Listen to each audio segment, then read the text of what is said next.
Picture this. You're at a YCS, sitting across from your opponent during the final round of Swiss. You're going into game 3, you're on the bubble, and the clock is running out. Your opponent chooses to go first, and both players draw their hands.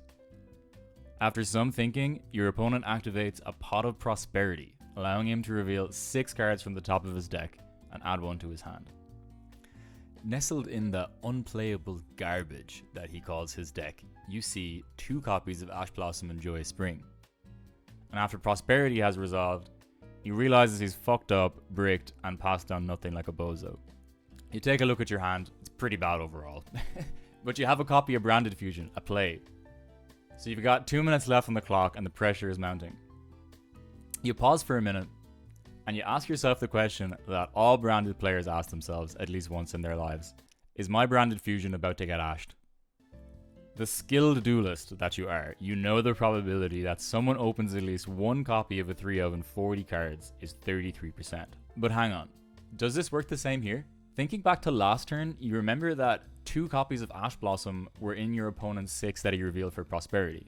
Will this change the probability that the 3rd Ash is in his hand? So take a minute to think about this yourself and come up with your own answer before we go any further.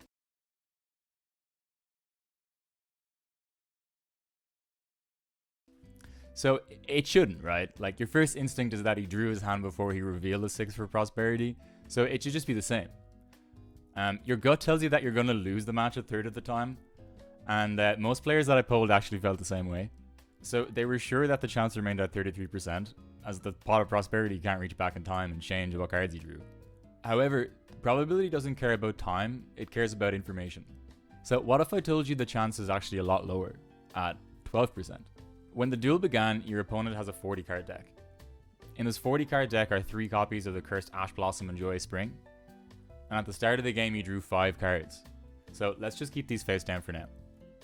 So we'll call this event A, and let A be the probability of at least 1 Ash Blossom in the first 5 cards, which are numbered 1 to 5.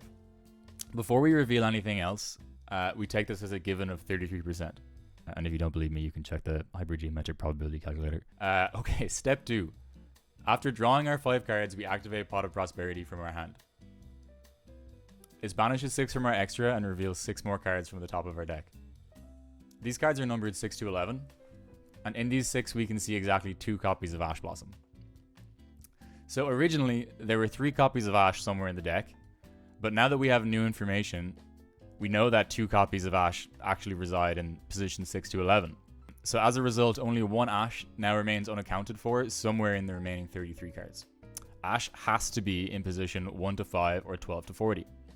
So once we condition for the fact that 6 to 11 contains exactly 2 Ash Blossoms, and because the deck was shuffled randomly at the start of the duel, there's no reason for the Ash to prefer any of the remaining 34 positions over the others. The Ash is equally likely to be in any of the remaining 34 slots. So let's work out the numbers. The probability of A when cards 6 to 11 have 2 Ash Blossoms is 5 over 34. And if you plug it into a calculator, it works out to a grand total of 14.7%. But wait, we're forgetting something. One of the 5 cards has to be Pot of Prosperity. So the Ash can no longer be in position 1, changing the odds from 5 over 34 to 4 over 33, and giving us a final probability of 12.1%, which is almost 18% lower than the earlier figure of 14.7. If this whole situation feels a little familiar, it's probably because you've seen this exact reasoning before, but just not applied to Yu-Gi-Oh!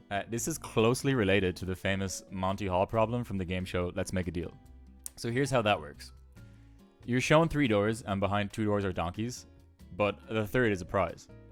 So you pick a door, and at this point your chance of being correct is 1 out of 3, but the key part is the host Monty Hall, who knows where the prize is, opens one of the other 2 doors and reveals a donkey, following the offer of a choice being stay or switch on your door. The instinct initially might be that there's 2 doors left, so it's a 50-50, but that's not really how it happens. Your original door is still only like a 1 in 3 guess, but the remaining unopened doors now carry the entire remaining 2 in 3 probability. If that sounds a bit abstract, we're going to break it down into 2 scenarios here. So, case 1. You pick the prize, which is a probability 1 in 3, Your door has the prize, and the other 2 doors have the donkeys. Monty, the host, opens either of the donkeys, doesn't matter which. And if you switch, you lose, and if you stay, you win. So that's compared to case number 2, which is you pick a donkey. So the prize is one of the other 2 doors. Monty is forced to open the only donkey door available, and the remaining unopened door has to be the prize. So if you switch, you win. So by switching in case number 2, you win 2 out of 3 times, as the probability of picking a donkey is 2/3 to begin with. So like nothing magical happens here, you're just gaining information. Okay. If you still don't believe me, we'll do one more example that might be like a little bit closer to home for Yu-Gi-Oh players. So imagine you're playing Texas Hold'em poker. You look down at Ace King offsuit in your hand. At the start of the hand, you know there's 4 aces in a deck. So the probability that your opponent was dealt at least one of the aces in their 2-card hand is around 15%.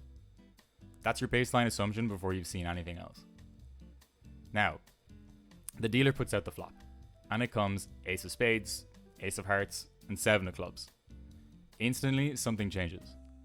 You still haven't seen your opponent's hand, and the cards haven't magically changed, but the probability that they're holding an ace has dropped sharply, because you now know where 2 of the aces are. They're on the table.